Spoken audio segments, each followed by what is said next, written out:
राधे राधे, जय श्री कृष्ण, जय एकादशी माँ।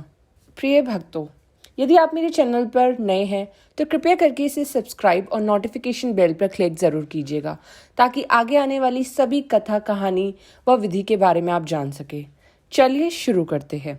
आषाढ़ मास में कृष्ण पक्ष की एकादशी तिथि को योगिनी एकादशी कहा जाता है। यह एकादशी दो महत्वपूर्ण एकादशियों यानी कि निर्जला और देवशनी के एकादशी के बीच में पड़ती है। प्रत्येक एकादशी की तरह योगिनी एकादशी का भी अपना एक अलग महत्व है। योगिनी एकादशी के विषय में पौराणिक धार्मिक कथा के अनुसार इस एकादशी का व्रत करने से कष्ट रोग से भी मुक्ति प्राप्त हो जाती है। तो आइए जानते हैं योगिनी एकादशी की व्रत की कथा। धर्मराज युधिष्ठिर कहते हैं कि भगवान, मैंने ज्येष्ठ शुक्ल पक्ष की एकादशी के व्रत का महत्व सुना। अब कृपया आषाढ़ कृष्ण पक्ष की एकादशी की कथा सुनाइए। इसका नाम क्या है, क्या महत्व है?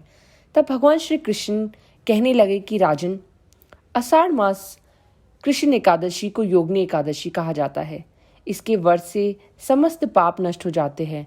यह एकादशी तीनों लोकों में प्रसिद्ध है और इस लोक में भोग और परलोक में भी मुक्ति देने वाली है। ये तीनों लोकों में प्रसिद्ध है। मैं तुमसे पुराणों में वर्ण की कथा आज तुम्हें सुनाता हूँ। तब भगवान श्री कृष्ण योगिनी एकादशी की कथा सुनाते हुए कहते हैं कि स्वर्गधाम की अलकापुरी नामक नगरी में कुबेर नाम का एक राजा रहता था। वह शिव भक्त और प्रतिदिन भगवान शिव की पूजा आराधना किया करता था। हेम नाम का एक माली प्रतिदिन पूजन के लिए उसके यहाँ फूल लेकर आया करता था। हेम की पत्नी बहुत ही सुंदर थी।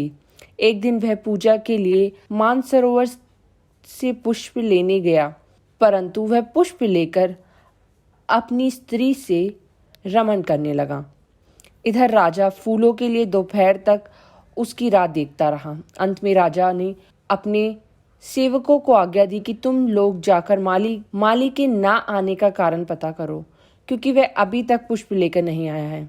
सेवकों ने आकर राजा को बताया कि महाराज, वह पापी अत्यकामी अपनी स्त्री के साथ विनोद और रमन कर रहा है। यह सुनकर कुबेर ने क्रोधित होकर उसे बुलाया। हे माली भय से कांपता हुआ राजा के समक्ष उपस्थित हुआ। राजा कुबेर ने क्रोध में आकर कहा, अरे पापी नीच, तूने मेरे परम पूजनीय ईश्वरों के ईश्वर श्री शिवजी महाराज का अनादर किया है, इसलिए मैं तुझे श्राप देता हूँ कि तू स्त्री का वियोग सहेगा और मृत्यु लोक में जाकर कोढ़ी होगा। कुबेर के श्राप से हेममाली का स्वर्ग से पातन हो गया और वह उसी क्षण पृथ्वी पर गिर गया। भूतल पर आते ही उसके शरीर में श्वेत कोढ़ हो गया। उसकी स्त्री भी उसी समय अंत्यध्यान हो गई। मृत्युलोक में आकर माली ने अत्यंत दुख भोगने लगा। वह भयानक जंगल में जाकर बिना अन्न और जल के भटकने लगा।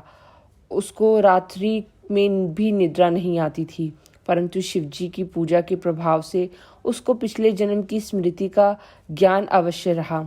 इसी तरह से भटकते भटकते एक दिन वह ऋषि मार्कंडेय के आश्रम में पहुंच गया। वहां जाकर माली उनके पैरों में गिर गया। उसे देखकर मार्कंडेय ऋषि ने कहा कि तुमने ऐसा कौन सा पाप किया है जिसके प्रभाव से तुम्हारी यह स्थिति हो गई। तब माली ने सारा विस्तार से उन्हें बताया। यह सुनकर ऋषि बोले, निश्चित ही तूने मेरे सम्मुख सत्य वचन कहे हैं, इसलिए तेरे उद्धार के लिए मैं एक व्रत बताता हूँ। माली को श्राप मुक्त का उपाय बताते हुए ऋषि मार्कंडेय कहते हैं कि यदि तू आषाढ़ मास के कृष्ण पक्ष की योगिनी नामक एकादशी का व्रत विधि पूर्वक करेगा तो तेरे सारे पाप नष्ट हो जाएंगे। उनके ऐसे वचन सुनकर माली अत्यंत प्रसन्न हुआ। उसने मुनि को प्रणाम किया। इसके बाद हेममाली ने मुनि के कथानुसार विधि पूर्वक योगिनी एकादशी का व्रत किया। इस व्रत के प्रभाव से उनके सभी पाप नष्ट हो गए और वह पुनः अपने स्वरूप को प्राप्त हुआ। वह फिर से वह अपनी स्त्री के साथ सुखपूर्वक रहने लगा। भगवान कृष्ण ने धर्मराज युधिष्ठिर से कहा कि हे राजन, यह योगिनी एकादशी का व्रत 88,000 ब्राह्मणों को भोजन कराने के समान फल प्रदान करता है। इसके व्रत के पुण्य प्रभाव समस्त पाप नष्ट हो जाते हैं और अंत में मनुष्य स्वर्ग को प्राप्त होता है। तो आप भी योगिनी एकादशी का व्रत अवश्य करें और विष्णु भगवान की पूजा करें। राधे राधे, जय श्री कृष्ण।